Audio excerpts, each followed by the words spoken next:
हरे कृष्ण। कर्ण का अंतिम संस्कार श्री कृष्ण के हाथ क्यों हुआ? महाभारत के अनुसार कर्ण कुंती के पुत्र थे और जब सूर्य ने कुंती को वरदान दिया तो मंत्र से उन्हें पुत्र रूप में कर्ण की प्राप्ति हुई थी।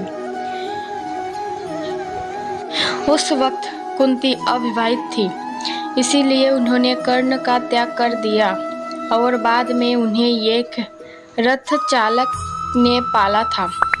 इस कारण से उन्हें सूत पुत्र भी कहा जाता था। महाभारत युद्ध के दौरान कृष्ण जी पांडवों की तरफ से थे तो वही कर्ण कौरव की तरफ से थे, लेकिन फिर भी श्री कृष्ण ने कर्ण का अंतिम संस्कार क्यों किया था, आइए आपको बताते हैं। एक बार कर्ण अपने रथ से कहीं जा रहा था, तभी उसके रथ से एक बछिया की मौत हो गई और उस दौरान एक साधु ने कर्ण को श्राप दिया कि जिस तरह रथ से बिछिया की मौत हुई है उसी तरह तुम्हारी भी मौत होगी। साधु ने कहा कि युद्ध के दौरान उसके रथ का पहिया धरती निगल लेंगे और वह ही उसकी मौत का कारण बनेगा। महाभारत युद्ध के दौरान कर्ण के रथ का पहिया जमीन में धंस गया था और तभी अर्जुन ने अपना दिव्यास्त्र निकाला और कर्ण पर वार कर दिया। जिस प्रकार साधु ने श्राप दिया था उसी तरह कर्ण की मृत्यु हुई थी। क्यों किया था श्री कृष्ण ने कर्ण का अंतिम संस्कार? कर्ण को दानवीर माना जाता था और भगवान श्री कृष्ण ने कर्ण के अंतिम समय में उसकी परीक्षा ली।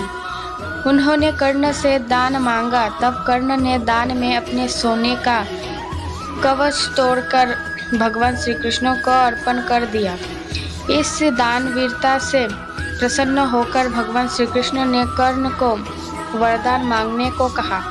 कर्ण ने वरदान रूप में अपने साथ हुई अन्याय को याद करते हुए भगवान कृष्ण के अगले जन्म में उसके वर्ग के लोगों को सुखी जीवन दान देने को कहा और दूसरे वरदान रूप में भगवान कृष्ण का जन्म अपने राज्य लेने को मांगा।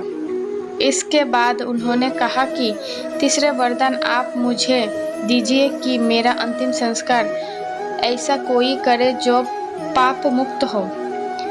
भगवान कृष्ण ने सभी वरदान कर्ण के स्वीकार कर लिए, लेकिन तीसरे वरदान के बारे में वह सोचने लगे कि भला ऐसा कौन है जो पाप मुक्त हो।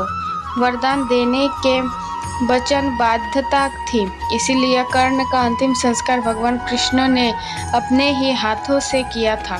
राधे राधे।